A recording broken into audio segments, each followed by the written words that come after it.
Hey, what's happening, St. Vincent? St. Vincent, you remain island of herbs back here again with another video. So I decided I'll do part two to the calabash tree because, like I said, I had found quite the plethora of information on this plant. So you see, as you can see, the fruits here, the globular fruits, which can grow up to 50 centimeters. So I'm in my friend's yard. He's allowed me to make a video of the tree, and he's even asked me, what are the benefits. I'm telling him, and he's so amazed, you know. So as you can see here, lots of fruits. This one right here seems like it's ready for the picking, and you see one there. You see that one? That one is dried up in the tree there. This one right here, but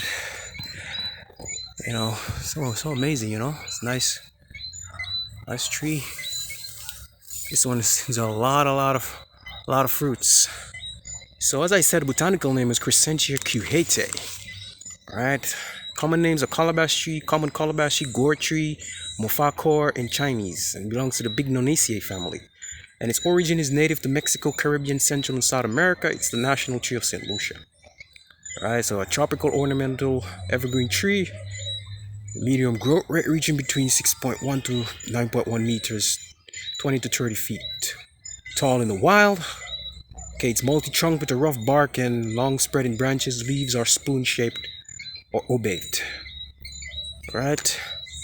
So the fruit, which can weigh and is all hollowed out and dried, the hard shells of many sizes are carved to make utensils, containers, cups, scoops, ornaments, and other artwork, as well as to create musical instrument known as maracas.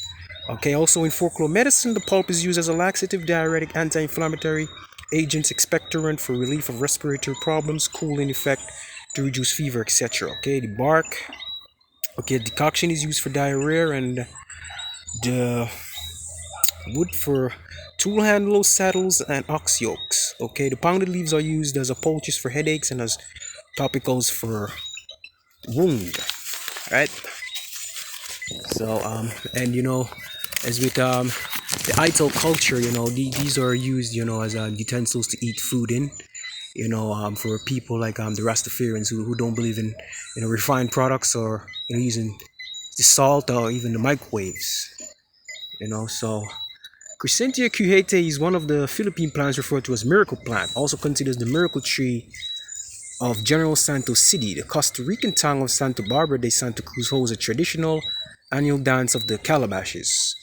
Okay, so like I said, the properties of the fruit are considered aperient. Okay, so that means it gently moves the bowels, laxative, expectorant, right?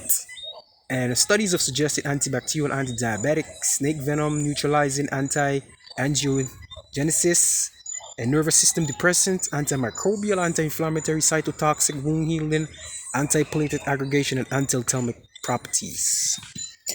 So it's quite amazing. And I found even more information. They say India is used as a pectoral. The poultice of the pulp is applied to the chest. In the West Indies, a syrup prepared from the pulp is used for dysentery and skin diseases, also used as pectoral.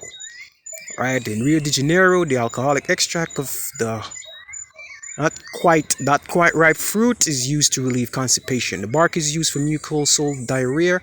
Fruit pulp used as a laxative and expectorant. In the Antilles and West Africa, fruit pulp macerated in water is considered depurative, cooling, and febrifuge, and applied to burns and headaches.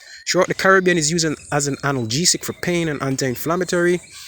In West Africa, is roasted in ashes and is purgative and diuretic. Right? In Antilles, the fresh tops and leaves are ground and used as a topical for wounds and as a psychastrant. And in the traditional Mayan healers, they have used the fruits for menses, birth, and afterbirth, or as an abortifacient. Wow. There's so much information here. Right, so I can see a few studies here. Antibacterial in a study of extracts against E. coli and Staphylococcus aureus. Crescentia cujete showed activity against Staphylococcus aureus.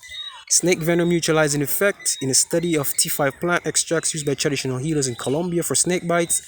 Okay, the Calabash tree was one of 19 T5 plants that showed moderate neutralization of snake bites. Okay, in a non-experimental validation for anti-diabetic activity, study yields cyanidric acid, okay, believed to stimulate insulin release, and antioxidants in the leaves and the stem.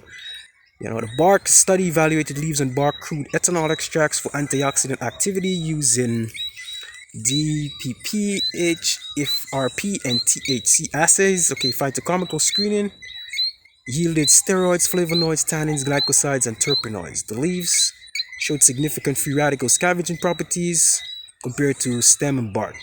There was a clear correlation between antioxidant activity and phenolic content.